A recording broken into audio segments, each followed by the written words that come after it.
brilliant. Good. Yeah, You are. no, I'm good. Are you on So the how international? Are you on have the you? International Space Station today?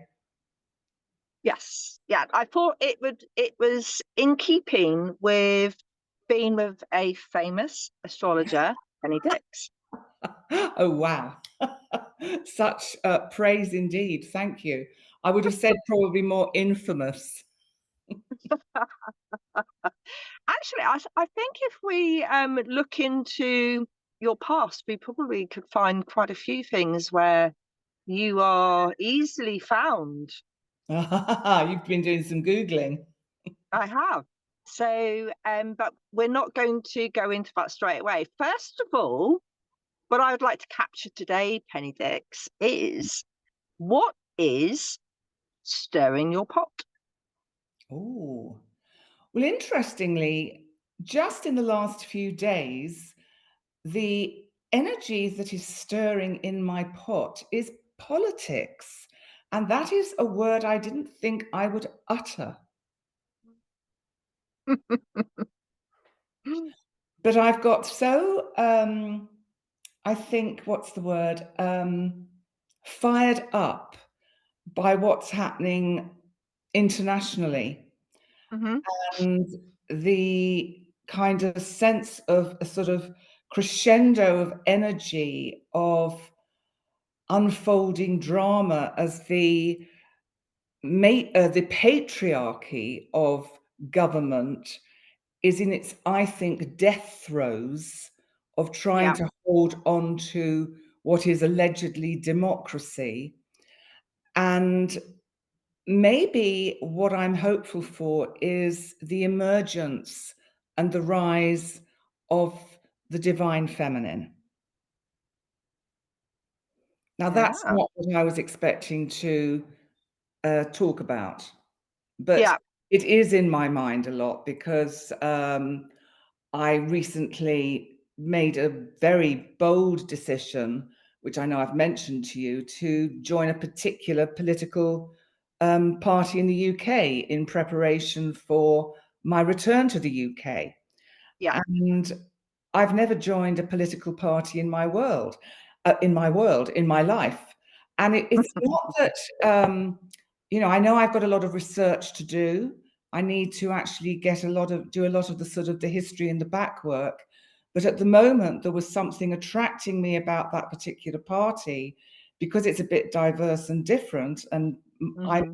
I'm always open to change. And I think Yes. one of the difficulties with the modern political kind of system is that a lot of the patriarchy are so rigidly stuck in their mindset and their kind of paradigms that it seems impossible to shift it. And when you have allegedly politicians in, say, the United States of America who are promoting freedom of speech. And actually, the reality is that the opposite appears to be happening. Mm. You begin to kind of, well, it's really fired me up. I suppose that's Yeah. the best thing to say. So I don't know whether you want to comment on that. Well, it's something that I've noticed that there's a few new parties are arising in the UK as a result of people not being happy with what they see is happening to the UK. And certainly what I'm seeing on social media is people are not happy with the state of the UK. And it's interesting to think, okay, they're still here, so why are you not doing anything about it? Yeah. And it was funny, my parents said to me recently, they said, are you sure you don't want to go into local politics? Because we need somebody who thinks like you. Hmm. And I thought, well, I'm not static enough. I'm still needing to roam.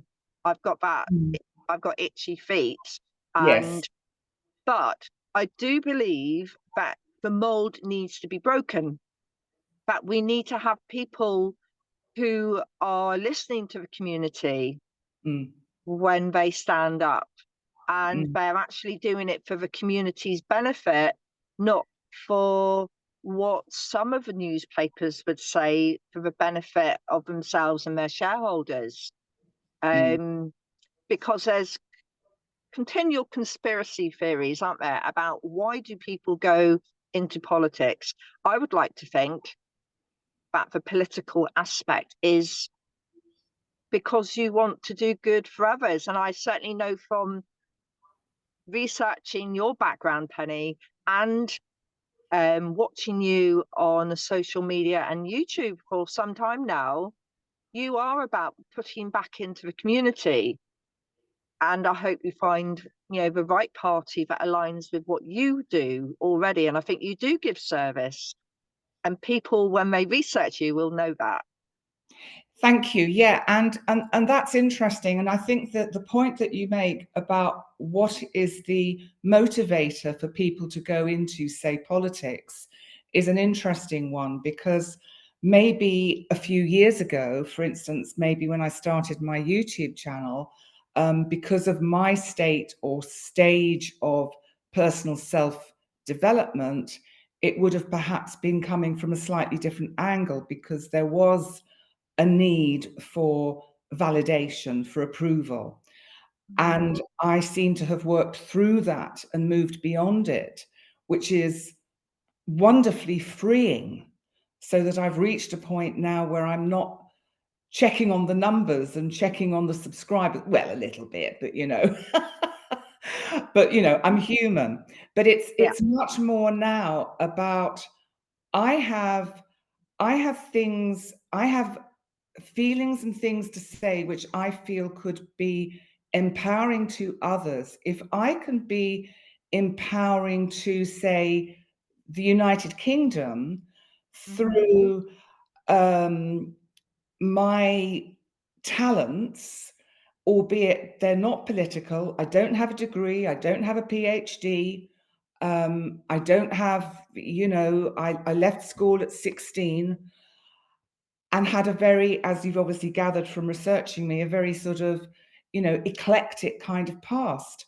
But I do feel I've reached a point in my life where I want to make a difference. So not just in the via my YouTube channel in self-empowerment for people's self-growth through the astrology, but I maybe because I have given myself the opportunity to gain a small profile, Hmm. okay, I can utilize that now to actually be useful in the local communities, so that I'm also now thinking that when I do relocate to the United Kingdom, that I don't mind actually moving to an area where I would be of most service, because at the moment I've got a blank canvas.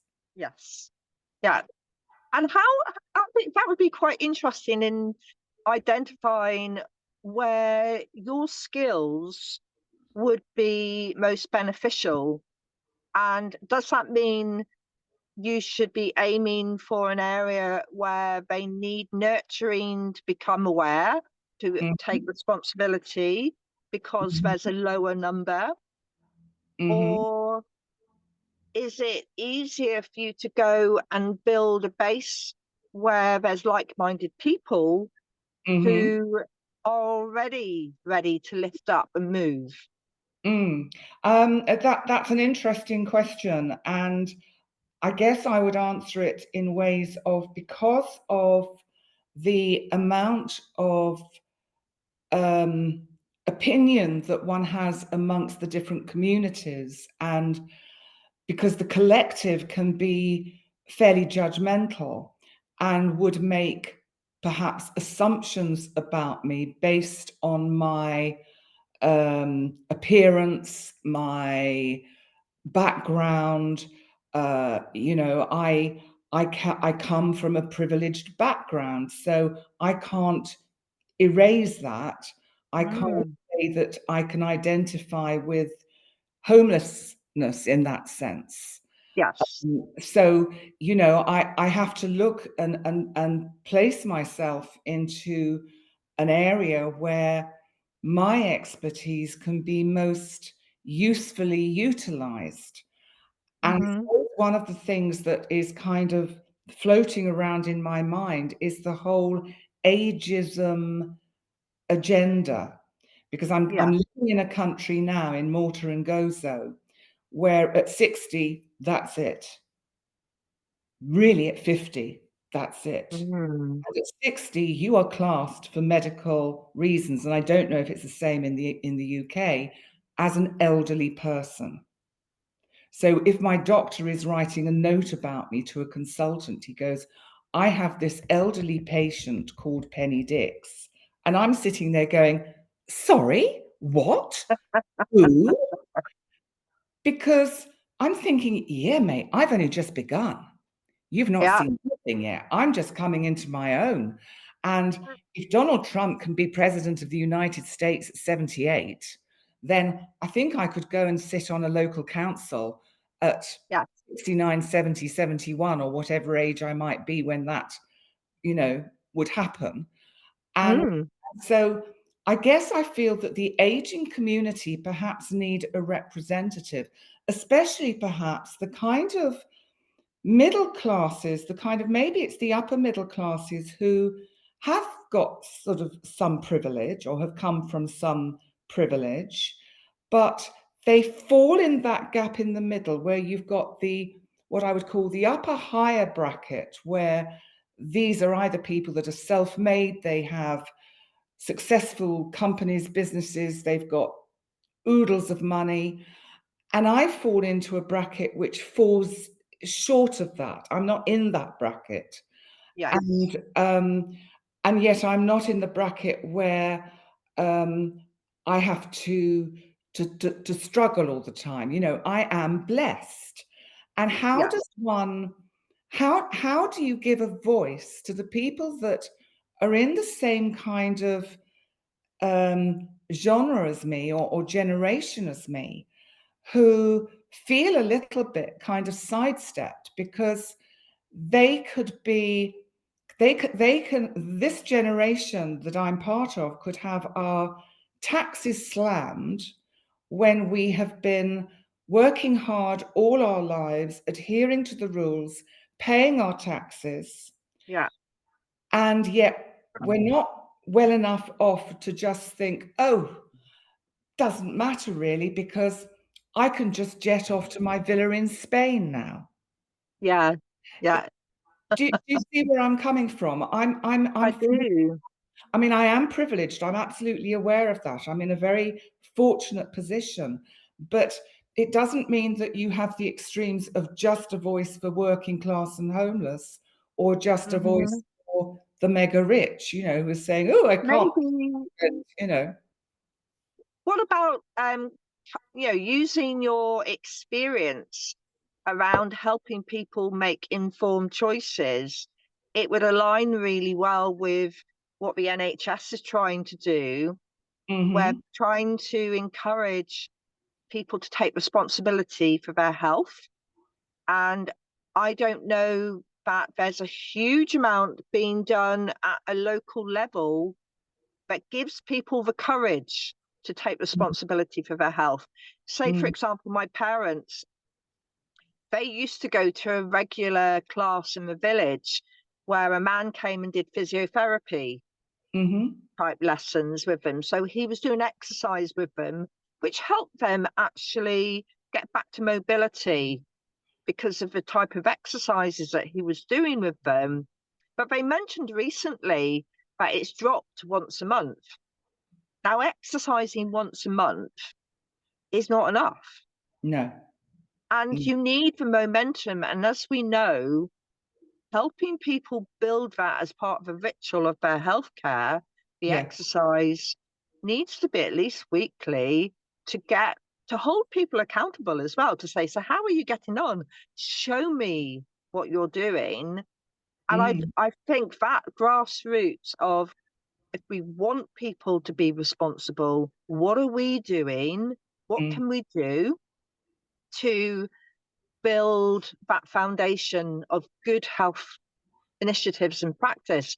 I don't think it's about pills. It's about reaching out to them and helping them do the things they can take control of.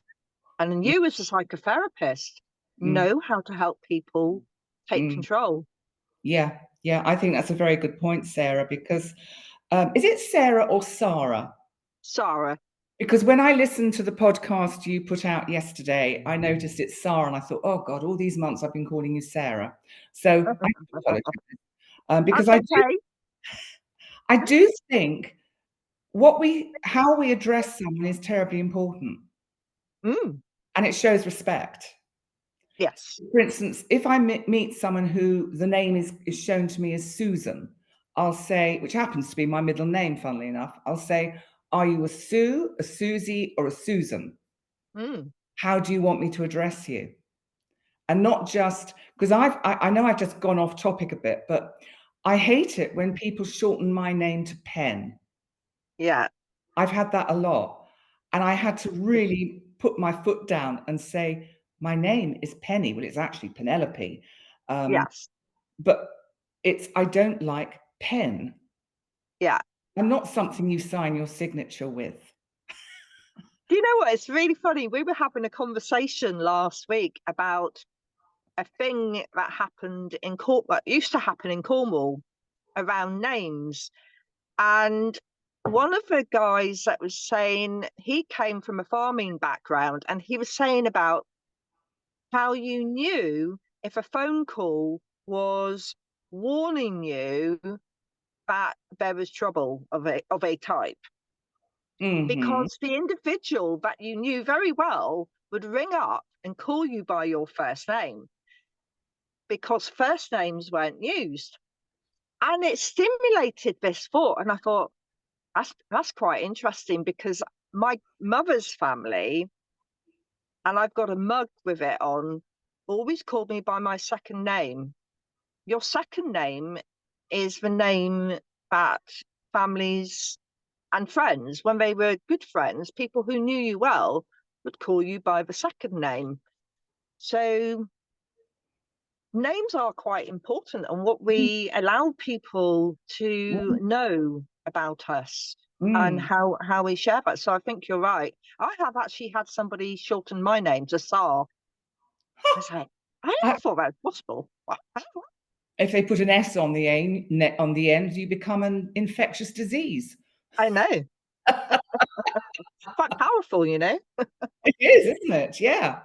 And actually that's interesting because it'll get us back to what you were talking about with health, because um, here in the hospital, if you go for, or when you go for an appointment, and believe me, I've been for many, they don't call me by my first name. They go, Dix, Penelope, Susan. No, they go, Dix, Susan, Penelope. And I'm going, or they just go, Susan. And I'm like, and I think no one's got up. I think he must be me. And because Yeah. I'm just not used to being called Susan. Yes. And I don't know what it's like anymore in the NHS in the UK. Is it still called the NHS? Yes.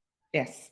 Because I saw that Sir Keir Starmer was doing something strange with it the other week, and I wasn't quite sure what that was about. But They haven't changed the name yet, but what a waste of money if they go and change the name, because they're going to be rebadging everything again, aren't they? oh, And they're just that's going to spend a bit of money into rebranding, are they? mm, Oh, that's well, money well spent. it's our taxes being spent on stationery again, which I had a little rant yesterday about that. I was doing some short clips, and I thought I might not use it because I thought this is ridiculous. The amount of times public bodies Mm. rebrand and spend money on the rebranding. They even get consultants in to tell them how to do it. And I And know what they charge. yeah, it's terrible amount of money wasting that goes on, but people Well, don't realize, they don't question. And but how do you hold these organizations accountable for the rebranding they do. Mm. Mm. Where who signed that money off?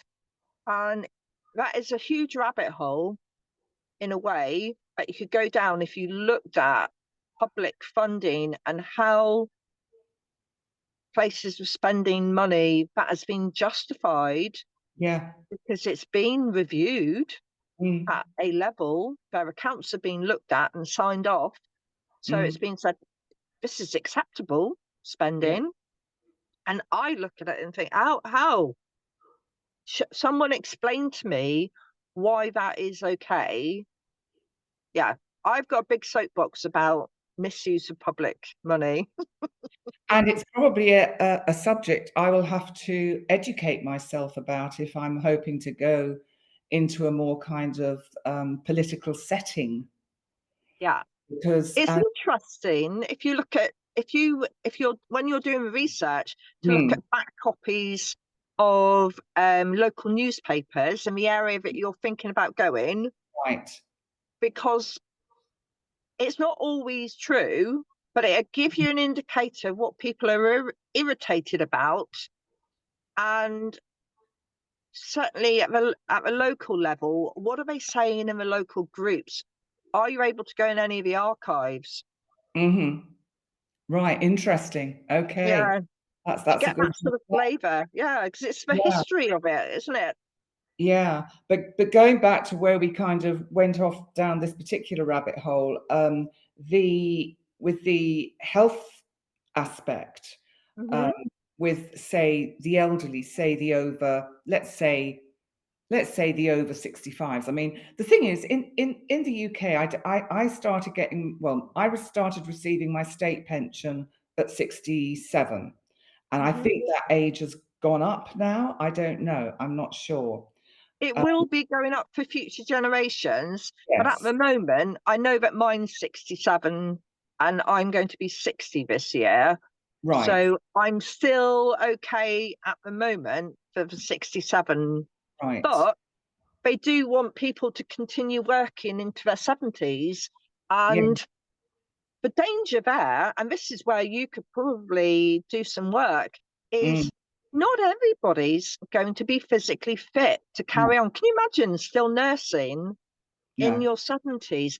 I know mm, some nurses do because they never really stop, mm, but I I would not want to be lugging anybody else's physical weight around when I'm in my 70s. Um, it's I think it's okay when everything's very well controlled and managed, but it's when things go slightly awry, you don't have a physical tone to manage when it goes slightly off. And then, what's going to happen then? mm, If you injure your back mm, or you pull a muscle, your your healing rate, unless they're offering people who continue physiotherapy. mm, And I think the lack of physiotherapy across the nation to mm, help people rehabilitate mm, properly is lacking. mm. Mm. Yeah, and I mean, I can really, kind of align with that because as a person who's going to be 70 in May, I have noticed, certainly in the last even just 3 years, my physical body is just less able. Hmm. And that is partly because obviously I've had some physical challenges and I have a partial kind of physical disability because I had major back surgery. I've now got to have shoulder surgery. They're all kind of linked in with each other. You can't kind of separate out. And these are one of the sort of the problems that happen as we get older. We've been around so much longer. We've had longer to have things go wrong with us. And the other Mm. thing is I notice that I do get more physically tired and just tired in myself so that I feel I need more sleep. Although they do say that most older people allegedly don't need so much sleep, but I do. I don't function unless I can get a good 8 hours a night. I just don't function. But coming back to, Yeah.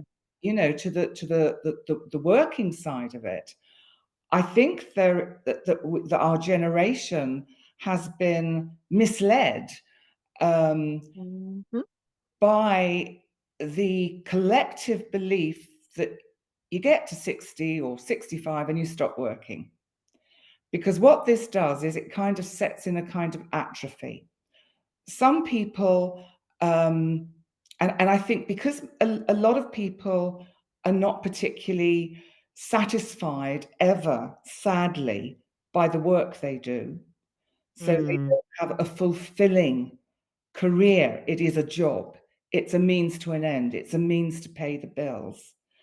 And to not have, you know, one of the first things I always say to people when they come to me for a session is, what is your passion? And a lot of people aren't even sure what their passion is. So I will spend a lot of time trying to help them get in touch with what that passion is, because Mhm. if you're passionate about what you're doing, as there is a famous quote, you never work a day in your life, Yeah. but you can make a fortune doing your Yes. passion. Yeah. And I would like to encourage and perhaps somehow work with the older generations to encourage them to follow their passions and find that they can actually create an income from their passion, whether Mm. it's via doing something on social media or and I think the education of how we use social media has just got to be so upped. I mean, I'm self-taught and still my knowledge is very limited. And you know, but we will all get left behind. And I'm the generation of the sort of the 50s babies between 1950 and 1960, and we're going to get left behind if we don't, you know, sharpen up our acts. And it's no good being rigid and saying, oh no, I like to have my, you know, I like to go into the bank and get my money. You can't go against the flow of the tide. The tide has Mm. turned. It's not even turning, it's turned. Yeah. Know that high street banks are closing. And I know it's really hard for the older generations. And I'm not going to use that word elderly because I think it is so demeaning. It Mm. makes you feel like you're kind of, you know, you're falling into a kind of a pit of despair and I'm just going to wait to die. Yeah. And and it's like one of the reasons that I want to leave Gozo, which is the small island off Malta, is because of the ageism here. And even though many people in the UK move here to retire, so to speak, I don't ever want to retire, but I'm having it projected onto me so that they kind of completely railroad the fact that I'm running a successful online business. It's kind of like la la la la la la. It's not in there. It just doesn't exist in their world. Mm. And so that I have these projections onto me from people of, well, you can get a nice carer living in your guest room and they'll be able to look after you. And of course, they can put you in the wheelchair and take you down in the lift and get you out into the fresh air. And I'm thinking, oh, no, don't Mm. even go there. And that was one of the main first motivators to leave these islands and return to the UK. I do not want that for my future. Yes. Yeah. It's depressing. It And is. it's what happens in many parts of the UK where people are put into their little boxes, literally waiting for the final box. Yeah. Yeah. I mean, and it's surprising how early people start segregating themselves if they're not active doing the things they enjoy. Mm. And Yeah. so there is, and then you get the problems with poor diet, overweight, Hmm. diabetes, too much alcohol, too much smoking. And I think there must be a general kind of, and I don't know, I have no idea, and I don't need to be right, but there must be a general kind of envelope or cloud layer of depression that accompanies the kind of older generations of, is that it? What now? They've got their children, they've Yeah. got their grandchildren, and I mean, I'm someone who hasn't had the normal kind of get married, have kids, you know, do a 9 to 5 job. It's just never been my life. And, you know, I won't go into all of that now, but it's like, I, you know, I think it's very difficult for people when they are categorized into, well, you're the granny now, so you have to look after the grandchildren. Yeah. You might be Yeah. thinking, but hey, you know, I meet women the same age as me here in Gozo, and you know, they look about 20 years older. Mm. And I think it's an attitude of mind. Yeah.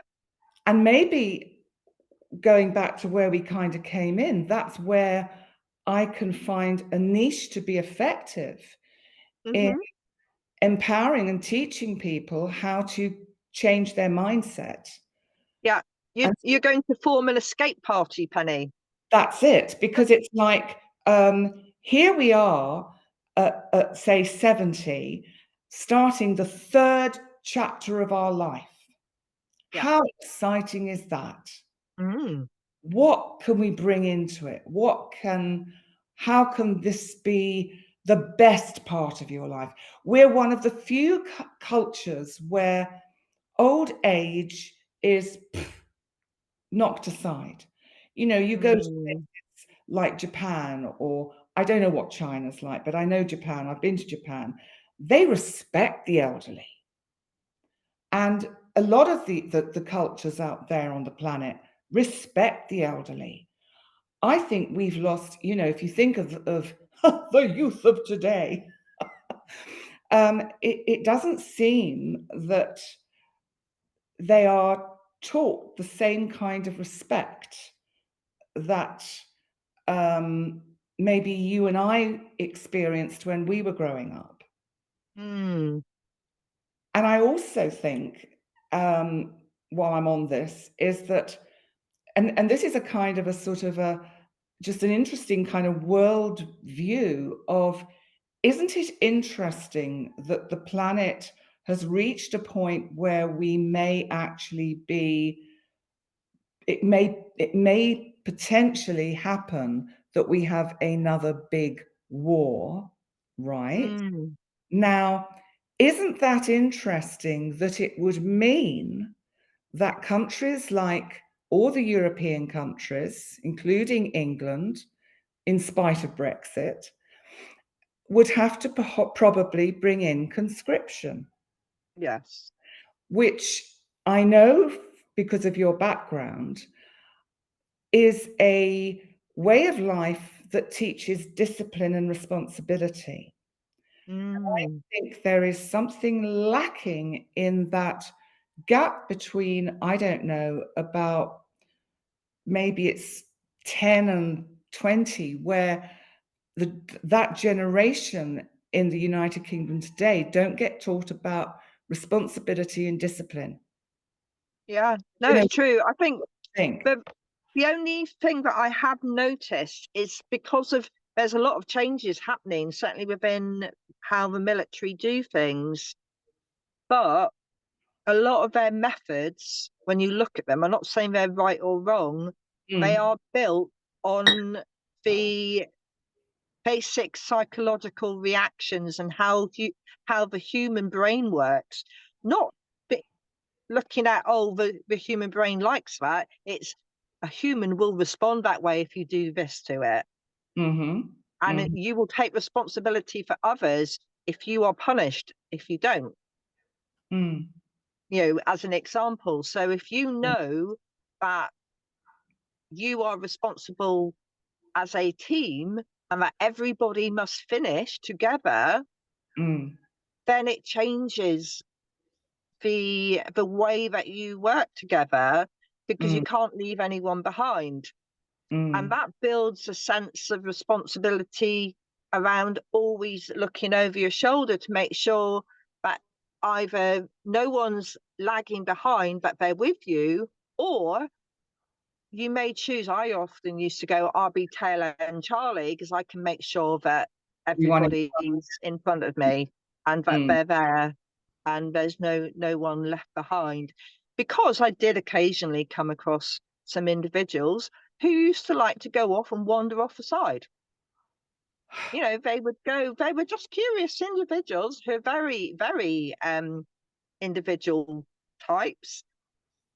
And you would sometimes go, what? And I suppose it's those sort of people that allow you to see how you can bring them in and ensure that we negotiate and still reach the end point together. And that's what we're trying to do with communities, isn't it? We say you can still be an individual, you can still be kind and respectful, but actually we also need to be responsible individuals in society and take ownership of our responsibility. A small example. Yesterday, I did one of these online orders for a local supermarket to bring some groceries. And because I've had the back surgery and because I've got a bad shoulder, I can't lift. And so I go down to the door of the building of the flat, and the guy bringing it arrives, and he just drops it on the step, gets in his car and drives off. And I'm left there thinking, now I've got to get it up these steps. I then get to go to get it up a few more steps, drag it. And I hadn't ordered too much, but specifically. But you would think that he would say, do you want me to take it to the lift for you, madam? No, no. Yeah, and some do, but it's really, Oh, yes, it this is can so do. variable now on how people are. And I've come across some very old souls in young bodies who are Mm, very responsible and compassionate. And I've then come across some people in my age range who take no responsibility for themselves or others, and you wonder how they're still alive. yeah. Yeah. And, this may be because people are so unhappy with the Mm. way everything is everywhere, not just in Malta and Gozo, but in the United Kingdom, in Europe.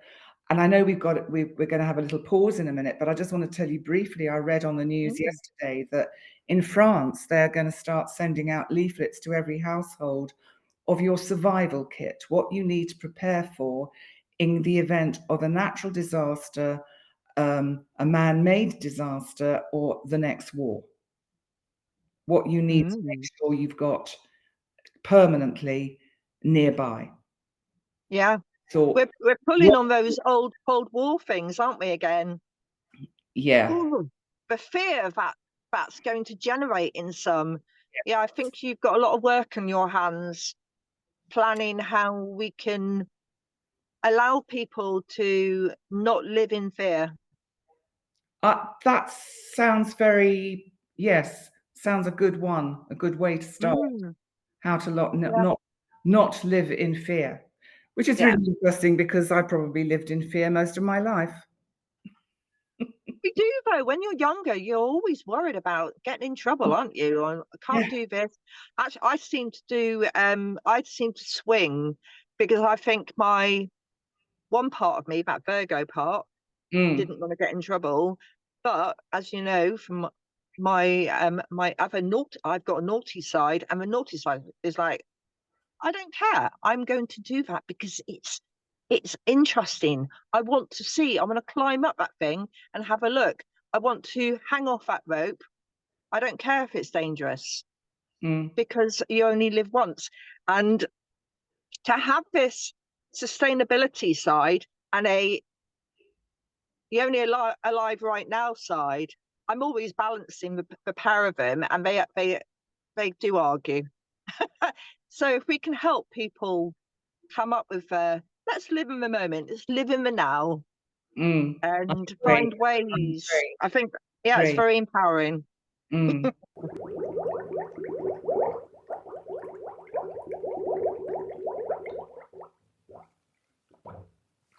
Well, I'm going to ask you about what makes you curious on a daily basis. That's an interesting one. I would say my unavailability, my reclusive nature, which is unusual for a Leo ascendant, because one kind of typically thinks of Leo as wanting to be out there in the center of attention, but actually, in reality, Leo actually likes to be alone. Its opposite sign is Aquarius. And Aquarius is very much about space and distance and having and not wanting people in one space. And so I only go out there, so to speak, when I need the validation. Yeah, no, that makes sense. And do you find that you need nature to help regenerate your energy? I think I do, but I haven't used it enough. And that's one of my motivating forces to return to the UK, is because it will be easier there to reconnect with nature. Whereas here, it's stone, it's rock. It's not that stone and rock don't have their own vibration and consciousness, but it's just I've moved beyond it. I've gained from the ground, the earth of Gozo, what as much as I can. Yeah. And the extremes of temperature here, which are basically in the winter damp and cold, and it's still, you can see I'm all bundled up in a sweater, and summer where you're 40 degrees centigrade, I can't do that anymore. Yeah. Because basically I live indoors all the time. Because I need either the heating or the air conditioning. When I was younger, it was easier. Yes. Yeah, it is easier because the body regulates easier. But Yeah. I'm approaching 70. Well, when this actually goes out, you will be 70, won't you? You'll be, we're going to put it out on your birthday. So Okay. yeah. Right. Okay. So hopefully we will get some nice birthday congratulations on being in your 7th decade. I know, that's like, wow. That's a very long time. It is, isn't it? When you think about age, and I'm often curious about why is it that the older we get, the more we realise we don't know. Yeah, very much so. I think also there's a humility that usually comes with aging because of that. Because the more we age or the older we get, the more we realize we don't know. So Yeah. that brings in that, when we're young, we think we know it all and we don't. And going back to when we were young, can you remember any moments of childhood where you were curious about something? What sort of things would make you want to go, oh, what is that? Well, the first image that comes into my head is the book my parents bought me when I was probably 5 or 6, which was about the solar system. And it was a Oh, very colourful book. It was a hardback. It wasn't very thick. It was only sort of, and it was like A4 size. And I just used to spend hours going through it and learning the names of all the planets, how far away from Earth they were, the order they were in.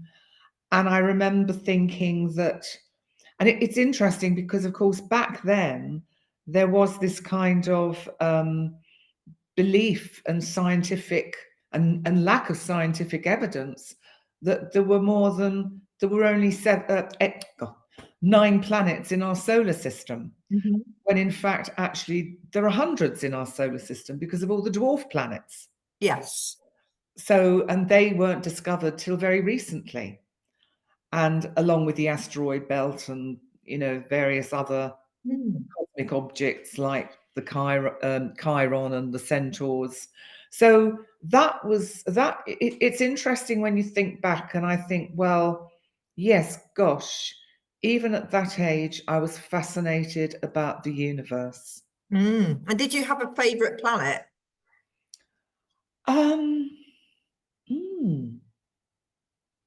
Well, I suppose archetypally, Mars would come into the sort of the arena because of the War of the Worlds.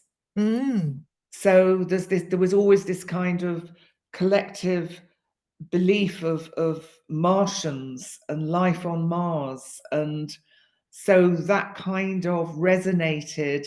I do use that word "kind of" a lot, don't I?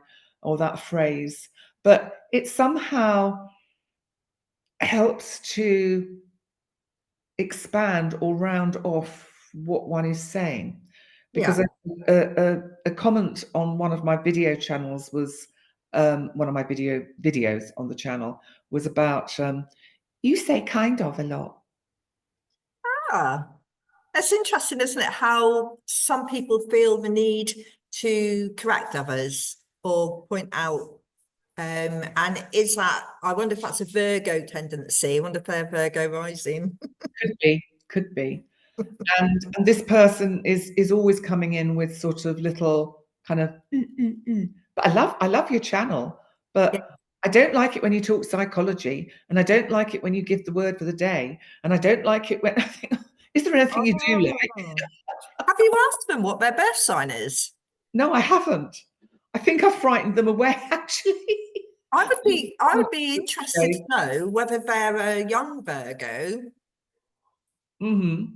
because it is a tendency, isn't it, with Virgo rising to spot things and to see those patterns and go, that's not, oh, you've done that 20 times. Yes, it's pedantic. Yeah, very much so. And you, as you get older, you realize you're annoying people. Yes. Well, I'm annoying this particular person anyway. Well, I realized that because I would notice things, and I think when I was younger, and I'm sure my dad would probably agree with this, is that I would point out what I'd observed, because it was the truth, it was a fact. But people don't always like the truth and facts. And as a child, my filter was very much designed by the Victorian bit about it's okay if it's the truth to say, but people don't like. Yeah, they don't necessarily like that. And I've noticed that abilities always come through, and it comes in really useful when I'm doing paperwork, noticeably looking for faults. I can find them quite easily, and I can spot trends. But it also means I will know if somebody's told me something before. You see, I don't have much active Virgo in my chart, so I skim things. I just kind of, that'll do kind of attitude, which is probably more the Leo ascendant than the Taurus sun, because I just kind of go, oh, that will do. Yeah, they look about right. I suppose that's part of the knowing of yourself. Because I was writing a post about how when we're doing different training, when I trained as a coach, I had to learn a lot about myself, and that can be quite challenging to see those bits of yourself which you have to come to terms with. And I remember you mentioned on the channel that you went into psychotherapy, but you had to have a lot of psychotherapy yourself. Oh gosh, a lot. So when I chose or thought about, wanted to train as a psychotherapist, it was back when I was about 28, incidentally on my Saturn return. And I had gone into therapy with a Jungian therapist because I was going through a bad time and suffered from a lot of anxiety, paranoia, distorted thinking. And the interestingly, it's a bit of a convoluted story, but the doctor I had at the time had suggested therapy, which was quite unusual back then in the, what would that be, the 80s, early 80s, 1980. So it was quite unusual because not many people had heard of psychotherapy or psychoanalysis. And I loved the whole process of psychotherapy because basically, and this brings me back to this reminds me of something my astrology teacher said to me a while back, which is Leo. Well, no, it wasn't to me. It was, she actually said it on one of her videos. It was Leos don't care what they say as long as they've got an audience. And it made me sort of laugh to myself because I thought, that's kind of true. I mean, it's not true because I'm actually passionate about making sure my content is as accurate as I can make it. So I am very pedantic there. But going back to the therapy, whilst I was in therapy and I was having twice weekly therapy with this Jungian analyst, wonderful, wonderful man. He was Irish. He lived in a little cottage, literally in the woods. So talking archetypal journey of the soul into, into the dark depths of your inner psyche. And so I had to sort of park at the top of this lane and walk down a windy road through the trees to where his house was, kind of hidden in the trees. And I just remember the very first time I went, because I got out of the door and I got out of the car. I went up to the door and it was about 10 minutes before the session. And so I didn't want to be late, obviously. So I knocked on the door. Nothing happened. And I thought, have I got the wrong day? So I knocked again, but still nothing happened. So I started to get very anxious at this point. And I went back to the car and I sat in it and I thought, just let me check in my diary. This is all before mobile phones. And check I've got the right time and the right date. And I thought, no, I've got it written down. It's the right time. It's the right date. And I remember it was 4:30 on a Thursday afternoon. Still remember that. And I sat there till 4:30 and then got out of the car and knocked on the door. And of course, then he answered, because the lesson he was already teaching me right at the start was the importance of boundaries. Yeah. And so I learned very quickly to turn up at the right time. I mean, obviously, if I was late, he would have still opened the door. He wouldn't have not opened the door to me. Yes. But it was, and it was only really when I started working as a therapist that I realized the value of those boundaries, which I know you and I have talked about the start time and the finish time, because what it actually provides is a wonderful sense of kind of almost unseen containment. It creates a safe place and space that and in those days a session was 50 minutes. You knew for those 50 minutes he or she was there totally for you. And it was powerful. It was powerful. And it was during that probably first year that I decided I wanted to be a therapist. But what was so wonderful about my first therapist was that he taught me so much about esoteric things.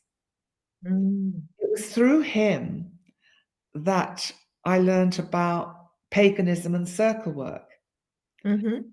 And he would just drop things into my kind of aura. So I would arrive for a session, and on the seat there would be a leaflet, and you'd pick up the leaflet and I'd look at it, and it would be I can't remember the lady's name now. I know her first name was Shan, and she was a white witch. It was Shan is running a circle workshop, set of workshops, 10 workshops from whenever to whenever in, where was it? Streatham or something. And so he just puts it there and he doesn't say anything. He just puts it there. And I think, oh, okay. And I thought, well, I think he wants me to do it. And of course, I wanted to please him. And so I kind of allowed him to open up my whole awareness and experience in very many varied ways, not just through the inner work on the self, but through expanding my vista of what I could learn about, where I could go, how I could incorporate all these different facets of life. What would turn out to be in the future, working with people and having access in my inner library to all these experiences. So yeah, it was a, my first Saturn return when I was 28 was profoundly significant in many ways. So you were almost like you were opening many rabbit holes to explore, and the psychotherapy has almost expanded your curiosity. Oh, totally. And I think psychotherapy, just by its very essence, is a curious profession. And what's interesting is a supervisor I had in the latter part of my time when I was working as a therapist used this word a lot. And I sort of learnt it from her. And I remember thinking, this is a wonderful word to use with clients, to, rather than saying, well, what happened then? To actually be able to say, I'm curious about what happened when you did discover that. And it makes it more gentle. It softens those edges. It gives a person the space to either go down there and look at that or not. And the other thing I remember, or one of the other things I remember learning from a therapist, a subsequent therapist when I was in training, was to say things like, I don't have to be right, but I wonder if. And that freedom that gives, to say, I don't have to be right, but I wonder if.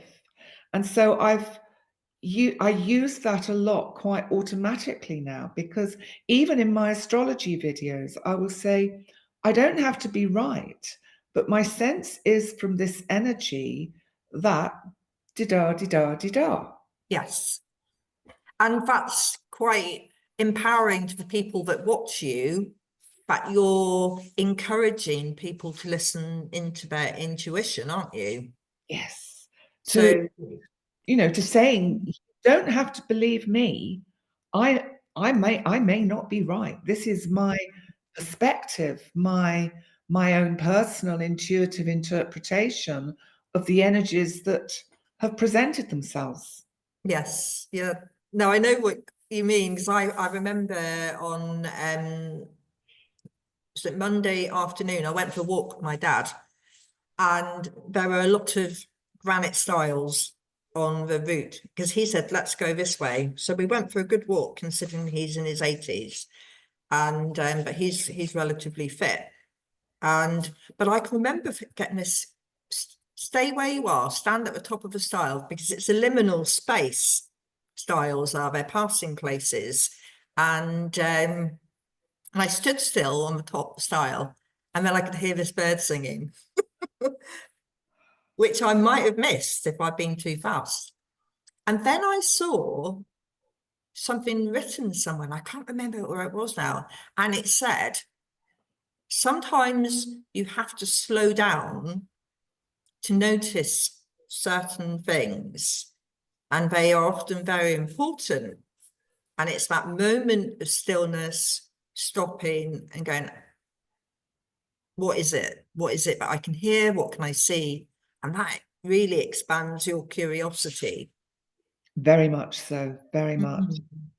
And we live in such a fast-paced world, a little bit like before we came on, and I'm saying I'm so angry because my internet is probably not going to be available tomorrow, and I've got to rearrange all these clients, and I can't, risk that it will come on early because then I let a client down, rather than seeing it as a gift from the universe, or maybe that it's better that I don't see those clients on tomorrow, and that maybe actually for everyone concerned, the rearranged time will be better, and that the stillness and the silence that I will have tomorrow, well, first of all, it will give me plenty of space and time to record some videos, and it will just, it's funny, isn't it? Because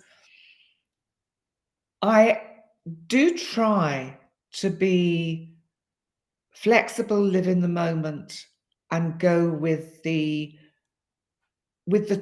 changes that happen. Mm-hmm. For some reason, when I got this SMS this morning, which I don't think is very good, 24 hours notice, I don't think is long enough. Mm-hmm. Considering so many people work from home. Yes. To tell a whole kind of area, you won't have internet tomorrow, I think is a bit off. It is. It's. I thought they were meant to give you longer, but because it literally not only me, but loses people a lot of money. Yes. Yeah. Yeah. But it's interesting that I reacted so angrily instead of, okay, this is what's happened, then I just have to rearrange things.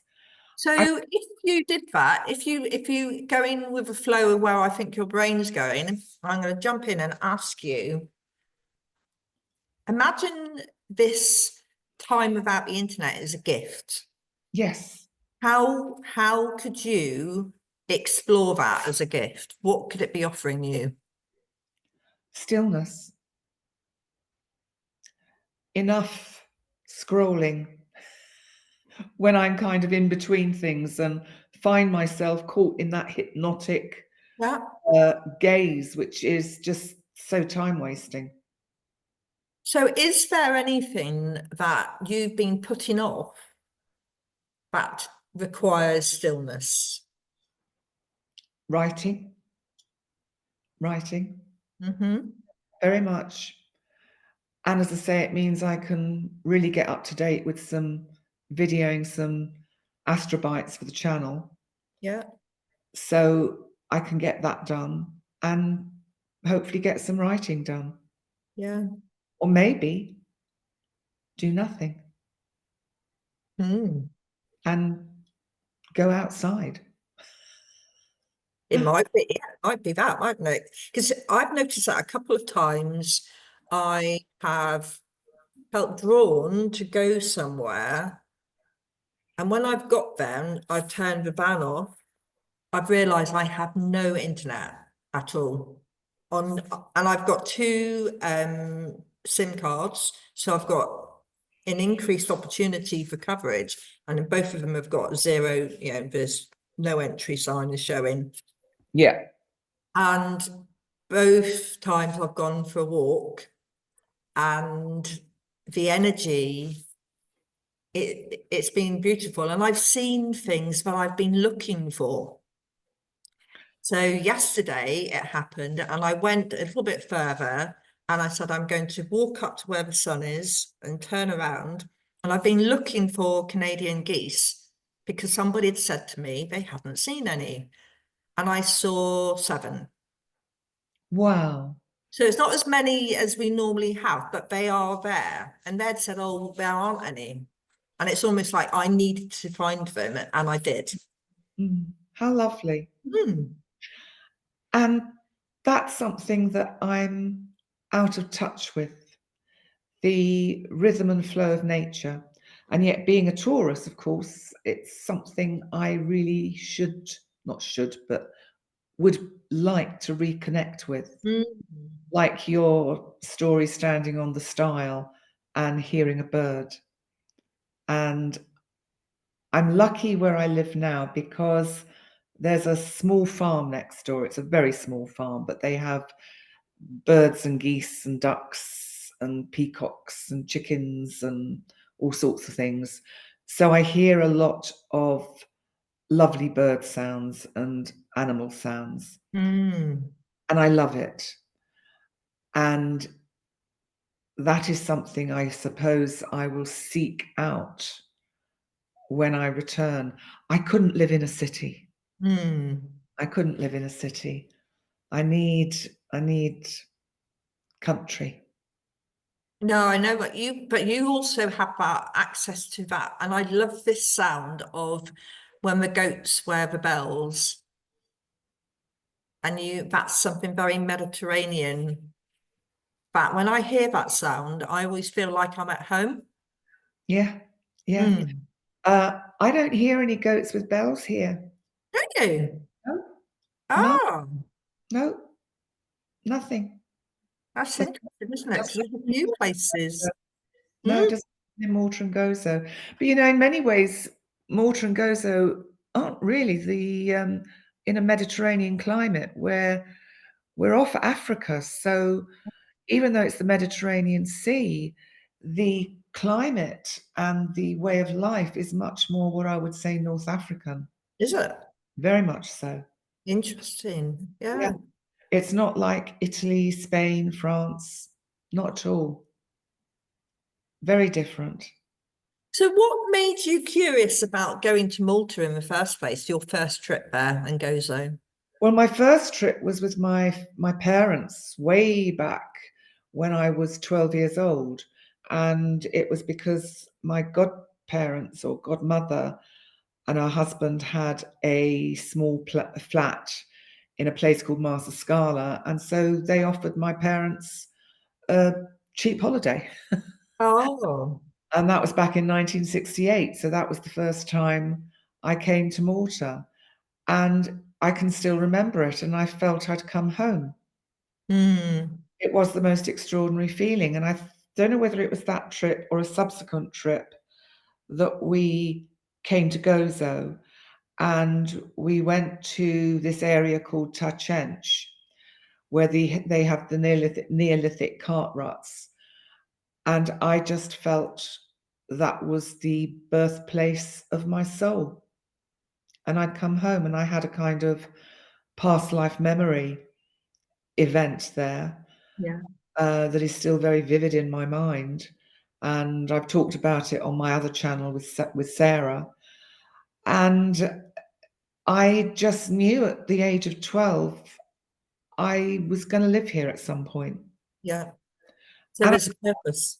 And this is my 21st year. Oh, wow. But it's now time to relocate, interestingly. So where are you curious about being in the world next? Well, I am curious about the UK, United Kingdom, England in particular. And there's 2 areas that are in my kind of thinking, which is one is south of the North Downs, so East Sussex, maybe some parts of Kent, though I'm not so keen on Kent. It's a bit flatter, and Sussex is a bit prettier. And the other part is, and also I will have access there in Sussex to a kind of social group, because I've got one long-term girlfriend who lives on the sort of borders of Surrey and Sussex. Yeah. And she has lots of friends, and so she's already said she will, include me in things. So it'll be a nice introduction to making some friends. Yes. And the other area that I'm curious about is the Newmarket, Ely, Cambridge area, because my long-term friend who sadly died last year, Sally, she lived up there. And so through her and through her partner who still lives up there, I would also have access to a kind of friend network. So, I think it's quite important to at least have some contacts. Yes.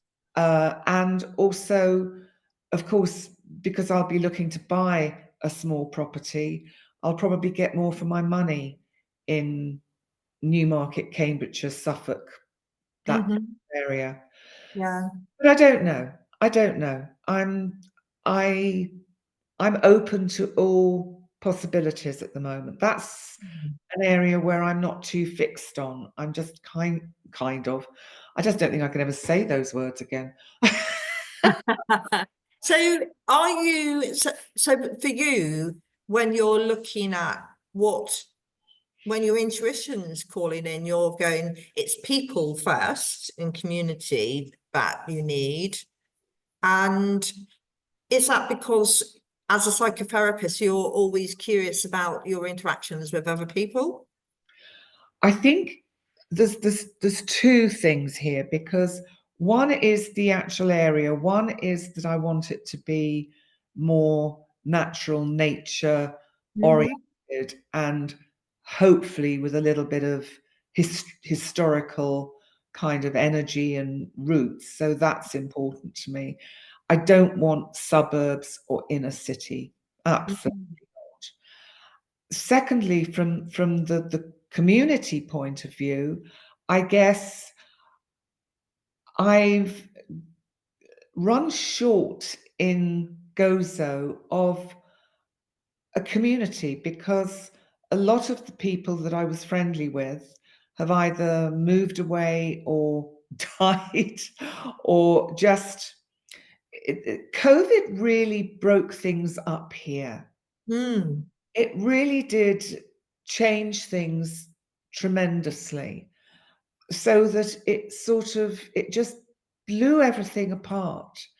And it's never really recovered, because I think everyone here has got lazy because of suddenly, up until COVID, we didn't have online deliveries. Supermarkets didn't deliver.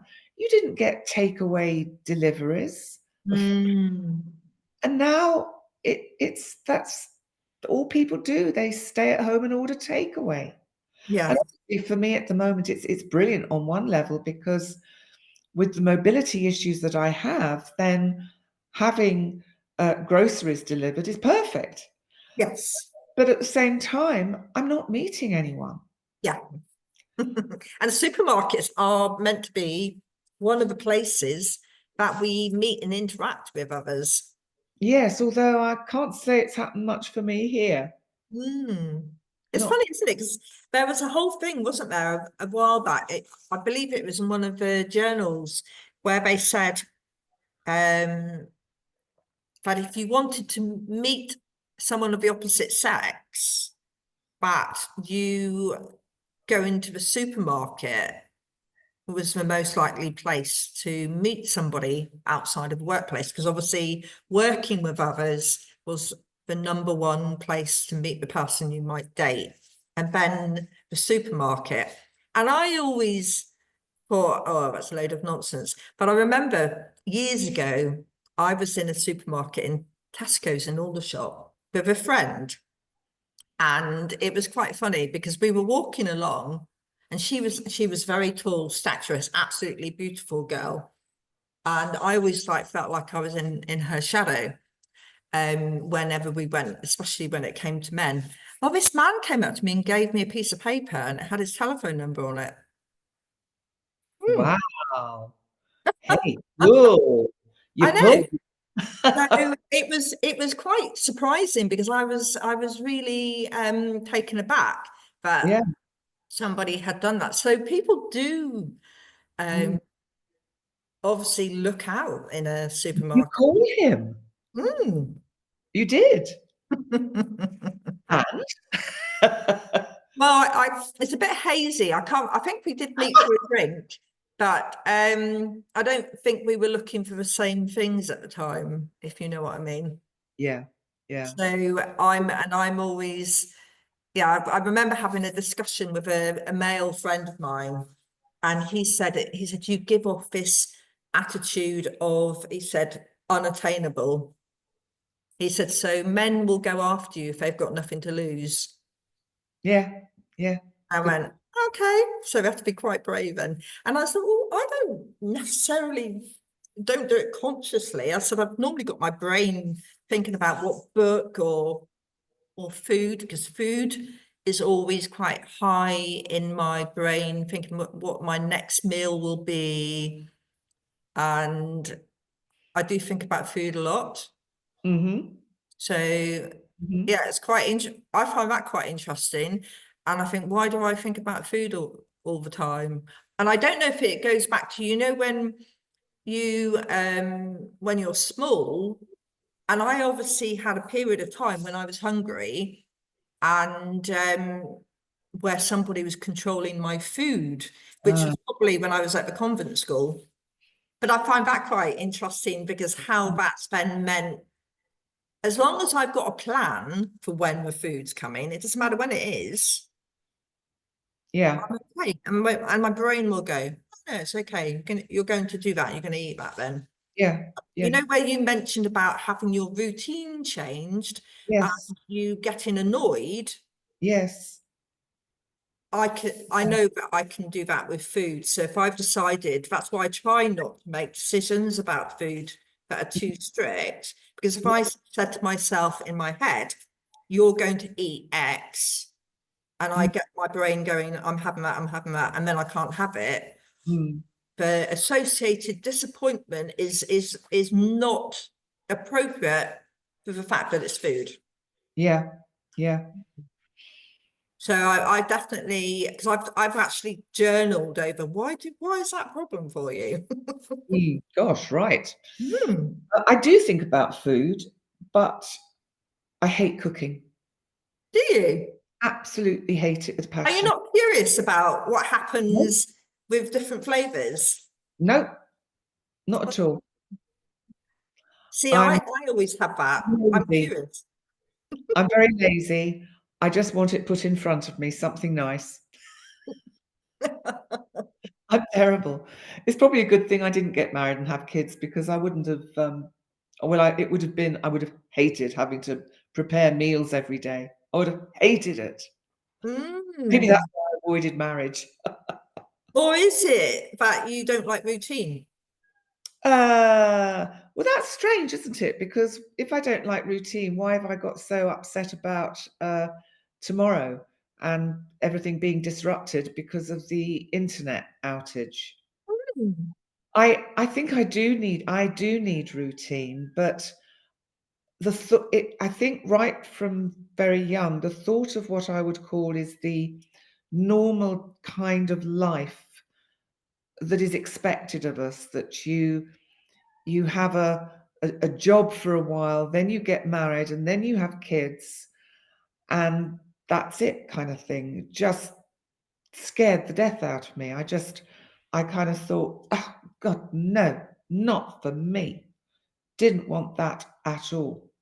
Is that because how you perceive people around you at the time who followed that routine of not moving and not being expansive and exploring because they was fixed having to do things, so it prevented them? It may be partly that I was probably influenced by my mother, who married because that's what you do. But I think she would have been much happier if she'd had some kind of career. Yeah. And she didn't like the routine of cooking and having to try and think of something different to cook every day. So I probably was, she didn't teach me about cooking. She didn't show me how to cook. I mean, basic things, yes, obviously.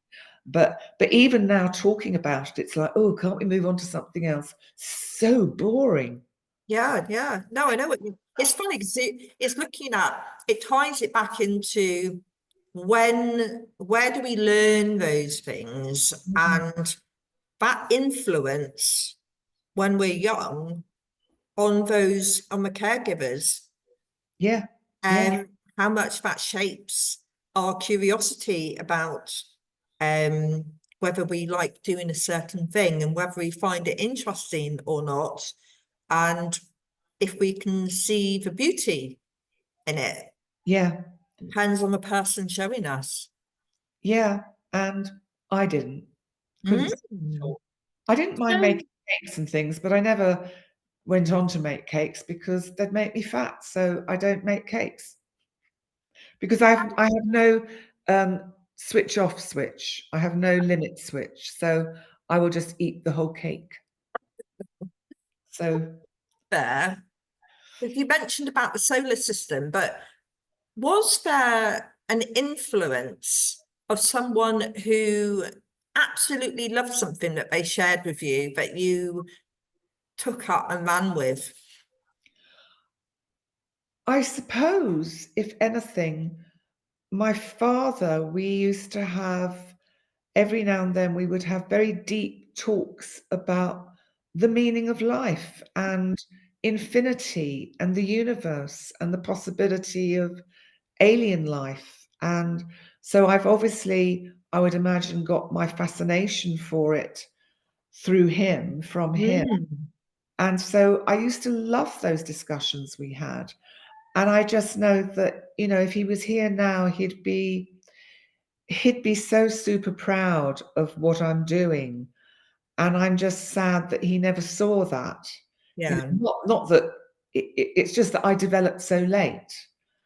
So, when he died, I was still kind of like, oh my God, how's she going to manage? I was just a nightmare. I was a nightmare daughter. That ties me into thinking, how if people watch your channel, Penny and Sarah Stranger Things, Yes. they will see you having a past life regression. Yes. Yes. And you recognized your mother, didn't you, in your earlier life? She was waiting for you. Yes. Yes. Yes. So if people want to see the whole thing, they need to go onto the channel. Yes, it's called Channeling and Stranger Things, and it's just Channeling and Stranger Things. And I don't think we've got Penny and Sarah written in there, but it is Penny and Sarah. But that's on, yes, YouTube. And so you saw her. I just wondered if you had recognized your father on the regression before. Not as yet. However, I do feel his presence here in the apartment quite a lot. I have my mother's around as well. She comes and goes. And I had some really very strong experiences of her doing her best to make me know that she was still kind of consciously aware when she had passed over. And that was just the most amazing time soon after she died for about, do you want to hear about it? Yes, I think so. Well, I think it'd be really helpful for people because I've noticed that sometimes there's been incidences where people communicate at the time of death with someone, and which other people say doesn't happen. And then there seems to be a time period where they believe that as the souls cross over, they're clearing, going through a resettlement period, and then they communicate again. So when did your mum communicate with you? Okay, so I would say she started communicating with me round about 3 weeks after she passed. And it was, and we'd had conversations about it before she died. She died when she was 89. And so, and she was here with me in Gozo because I was her full-time carer for 16 years. And what happened was, one morning, I woke up to the feeling of 2 hands on my thigh, pushing me, shoving me up the bed with such force that this arm flew out and hit the wall behind me. And I just was like, you know, WTF? What was that? Yeah.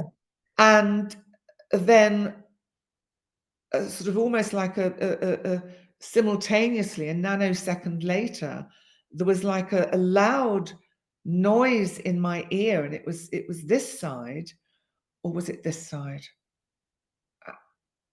Not sure. It doesn't. Anyway, there was this loud sound of her voice, but it was like distorted frequency. So it was like she was trying to tune her frequency to communicate, and it was gruff and annoyed and just saying, "I'm all right."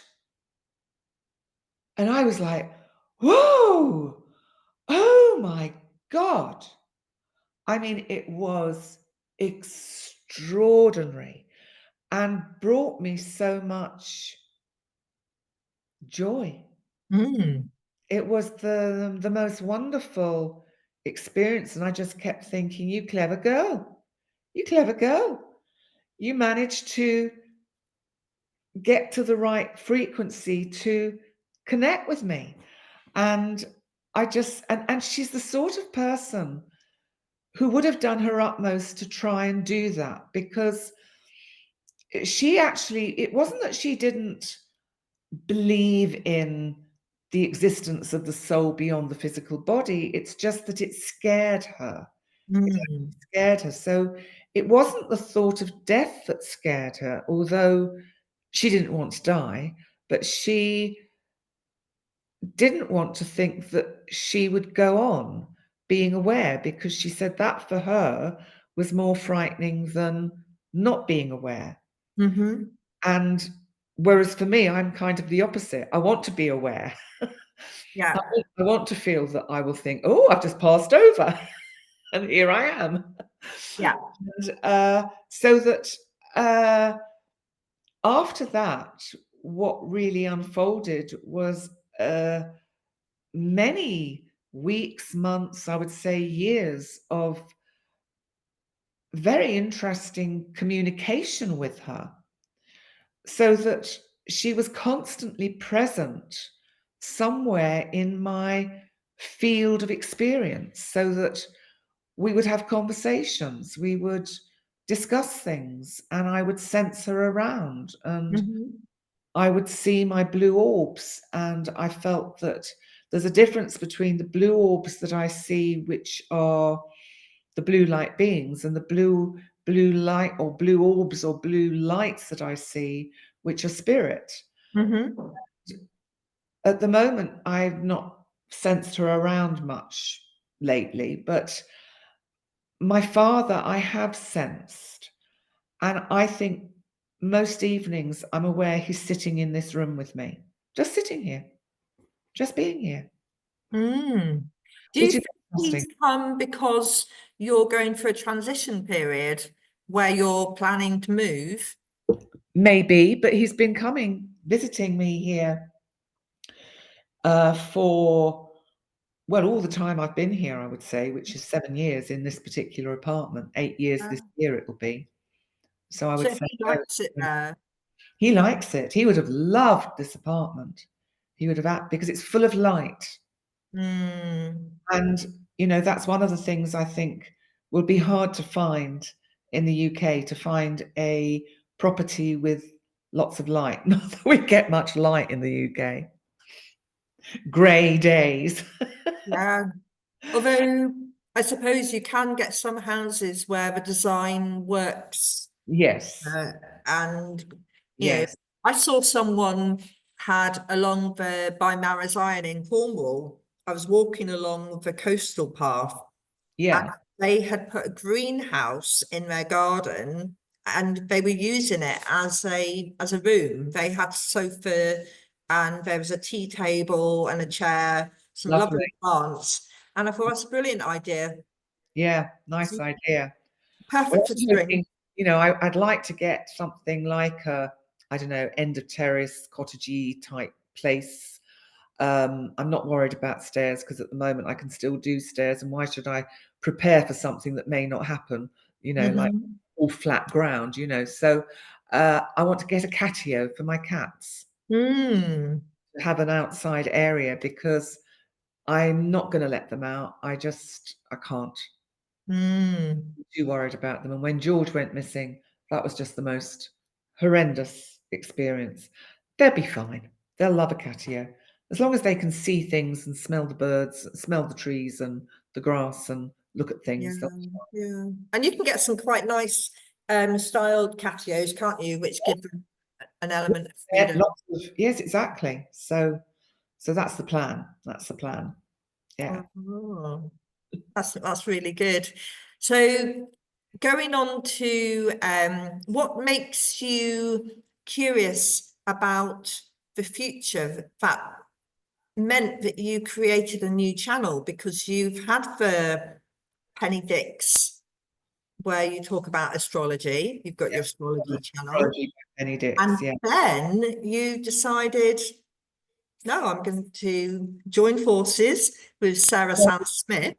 Yes. Tell me about that. So what made you do that? Well, Sarah is, by her own admission, very shy in the sense that she's not a public person. She does not seek public affirmation or recognition in any or validation. It's just not where she is. She's a very self-contained lady. But because she has this connection with Blue Man, who has been with her since she was a small child, and basically, Blue Man had made her aware that he wanted to go public, that he had information that he wanted to impart through her. Mhm. And I said, well, the best way for us to do that is to start a YouTube channel. And she said, good God, I can't do that. I'm not going on. I can't. I'm ugly. I'm this. I'm that. The way people go. I can't have anyone seeing me.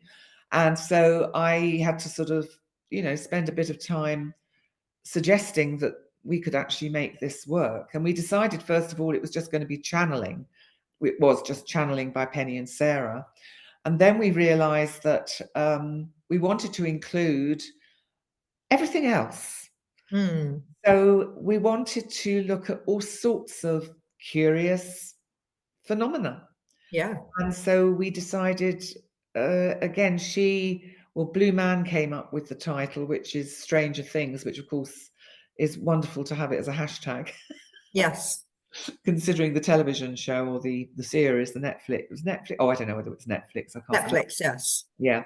And so it's channeling and Stranger Things. But it's so funny because we have one person who follows us, who I think every single video she says, but I want to see channeling. Why aren't you doing channeling? And it's a bit like the person that keeps saying to me, but you keep saying whatever it was I keep saying, and you keep doing this and you keep doing that, and you just think, I don't like the psychology. I just think, because we did a whole video about the nature of channeling and what channeling is, because Mm. really we're all channeling all of the time. And you don't have to go into some kind of altered state of consciousness to channel. That's more trance mediumship, which is Yes. a very different kettle of fish from pure channeling. And we did this one where I was just kind of saying, what does she want to see? Zog from Zog. Yeah. I is feeling that. I suppose it's almost like, you know, when in Victorian times, when people would go to a medium session and they would all be round there. Yes. Why they got pulled in, because they thought the lampshades would Yes. and that the light would change, which was why people were so easily duped. Yes. Yes. Into believing these things, because what the medium did, or the person pretending to be a medium would do, was feed their expectations, making the table tremble. And I love some of the stuff that they created because it's really clever. Yeah. Oh gosh. The techniques that they utilized. Yes. And so it took an incredible mind to create some of the things. It's a shame that they were doing it to police people for their money.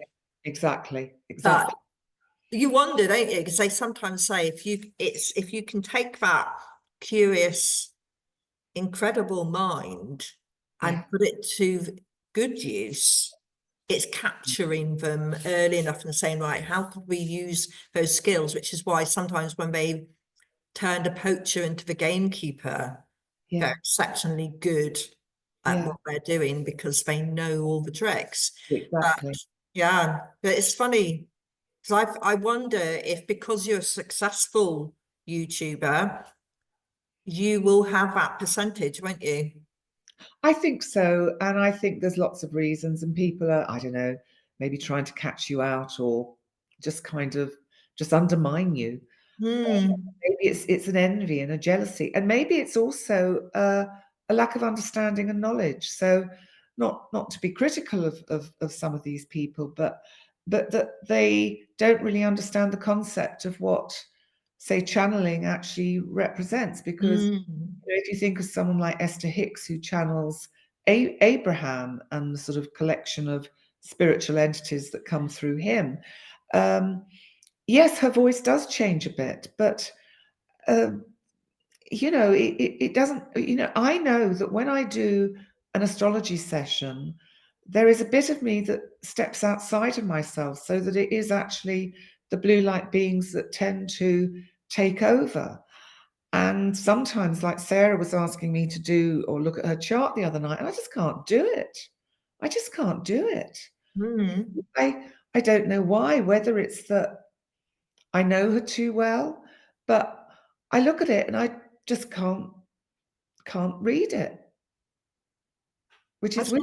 interesting. Do you think it's because to do a chart reading, you need to have like an impartiality, so you can sit and get that wider vision? I think so. I think so. Yeah. I think that, as I say, I would say 98% of the sessions I do, part of it is channeled, part of it is just information coming in.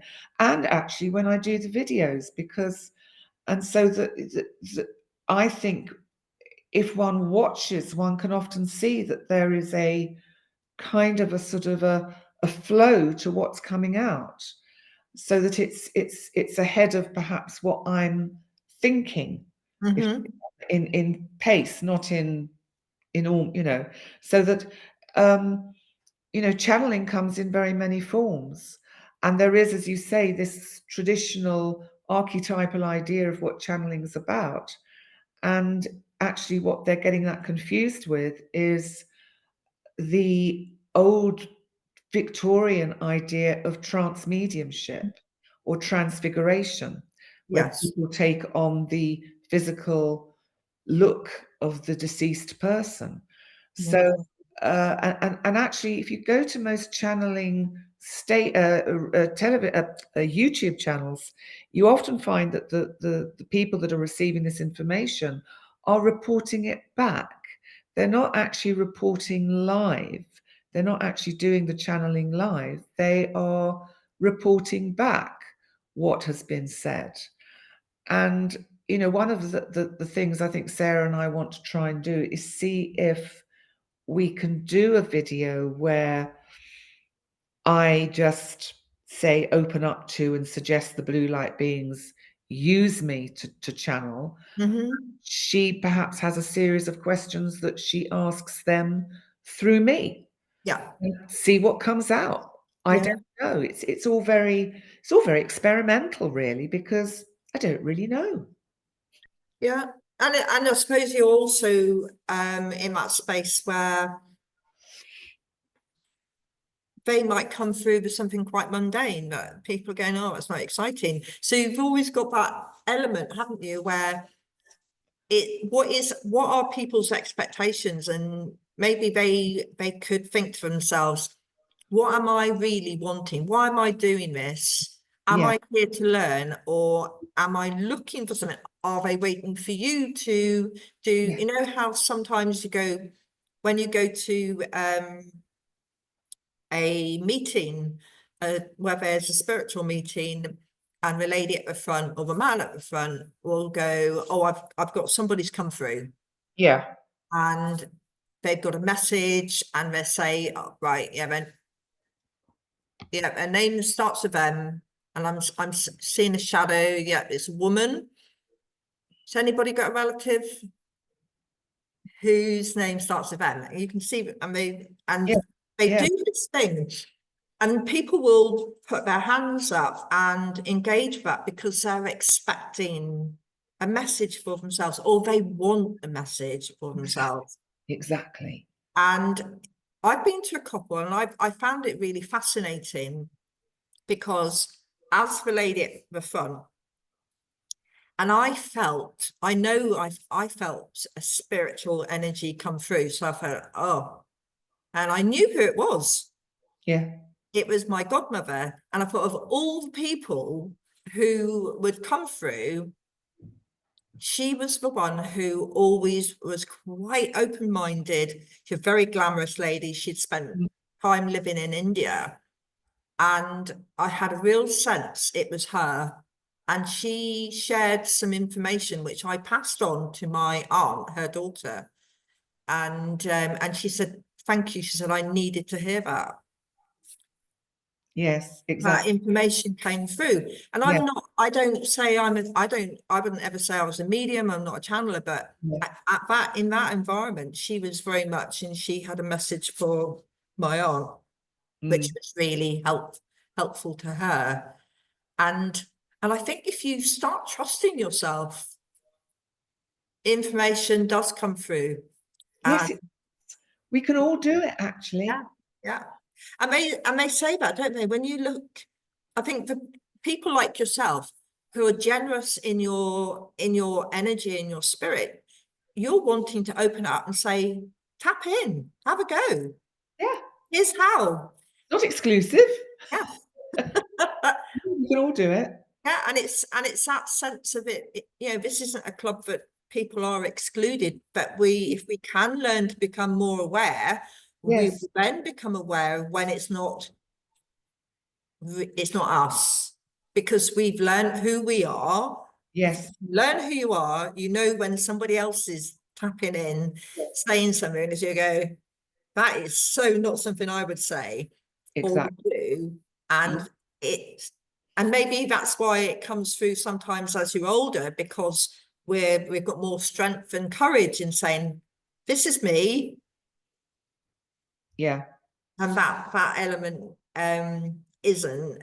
But then when you're getting physical pieces coming through, that's really powerful, isn't it?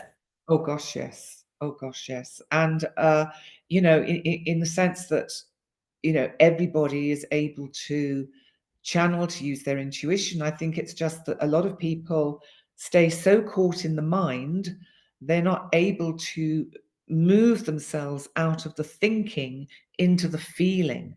And feeling and the intuition, and it's a primitive part of us that has been kind of eroded over the last probably 100 years through sort of automation and the technology.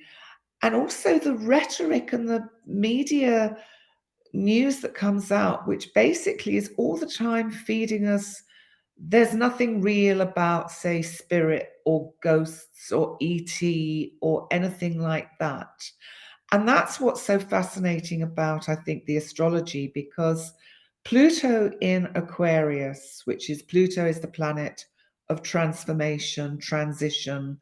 Aquarius is all about much more higher frequency energy, but also the community at large and technology. And Uranus is also moving into Gemini, which is an air sign and communication. I think that we are going to be opening up much more to realizing that everything is conscious. I mean, we know everything is conscious. And I think that is going to become more of the, we've got to let go of the old kind of scientific paradigm, which is you see it, feel it, touch it, that's it. If you can't see it, hear it, feel it, touch it, smell it, it's not real. And I think this is going to shift. I mean, there's a biologist called Rupert Sheldrake, whom I met back in the 80s because his wife used to run a series of workshops. Her name's Jill Peirce, and she ran a series of workshops called Inner Sound. I think they were called Inner Sound, but she did overtone chanting, and they were just amazing. It was a very interesting time. But Rupert Sheldrake, I've just been reading up about him again, and he has been doing some research with some physicists about the fact the nature of the sun is that the sun is conscious.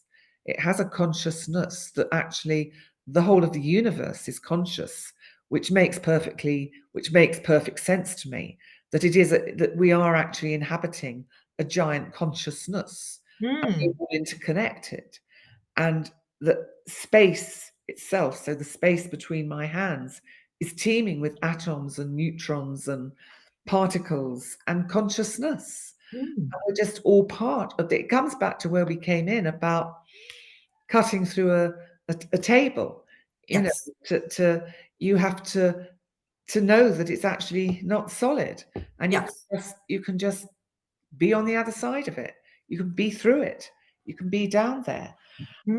That is, I suspect that human awareness, understanding, and consciousness is going to grow and change dramatically over the next 20 or 30 years.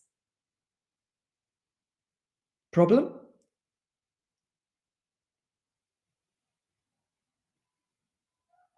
Can't hear you. I muted for a moment. That was bizarre. So whatever you were saying then about the consciousness of everything, set the dog barking, which I think spiritually is a confirmation that what you were saying was True. very much true. Because I looked outside to see if there was anything there, and there wasn't anything there. But he was very much so. You were ramping something up then. Woo. Wow. I could feel the energy change. It was very Wow. my hair's standing on end. Wow. Fabulous. Love it. And I think that's one of the interesting things, isn't it? When we talk about energy and how we feel the difference. So if we look at it scientifically, it's linked to our autonomic nervous system, and you can see how it taps into that part of the brain that then flows through. And I remember on one occasion, I thought, how do I create an analogy for how it feels for me? And sometimes it felt like somebody turning on a cold tap or a cold shower, that sort of sensation. So I'd get a wave of it. But it took years before I met somebody who helped me, who actually said to me, let's do this so you know exactly what is happening. So you're asking, step in, and you know when you've got Yes. that sensation. And Yes. it's something as simple as that, which you'd think, flipping heck, Sarah, I've done enough education. You'd think I would have worked out that I need to turn the power on. I need to switch it on and say, open Yeah. the door, hello, come in. You just And ask. then I know what you look like, or I know what you feel like. Yeah. And have you ever had, I had a bizarre experience once. We were doing some journeying and I met this spirit, and he wasn't, I would say he wasn't in the necessarily had 100%. I felt he was quite a trickster, this real sense of bit of naughtiness about him. And I had a really strong smell of whiskey. Have you ever had a strong smell meeting?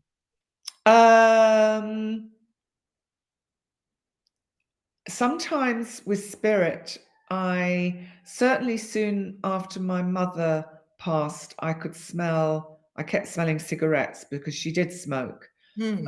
She didn't smoke properly, she just used to puff at them.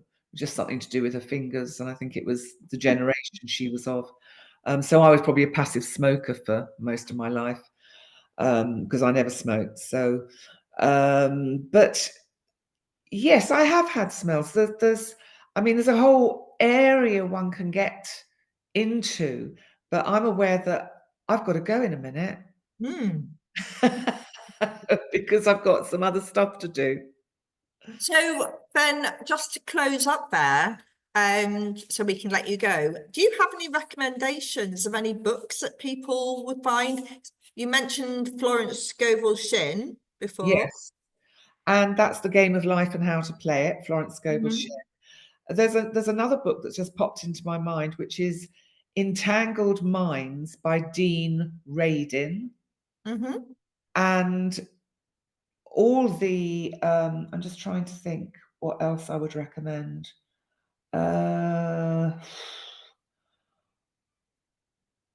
Oh gosh, there's The Road Less Travelled, of course, by Anne Scott Peck. Brilliant book, really good book to understand psychology and how to know the self, how to understand the process of psychotherapy. There are so many, I wouldn't know where to begin. And that's the thing, isn't it? If you'd asked me before, I would have gone and had a little rummage through.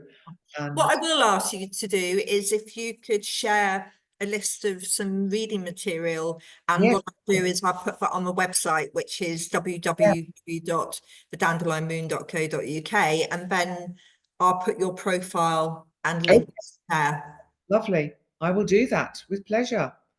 Gosh, Sarah, thank you so much. Thank you, Penny. Thank you for coming along today. You're very welcome.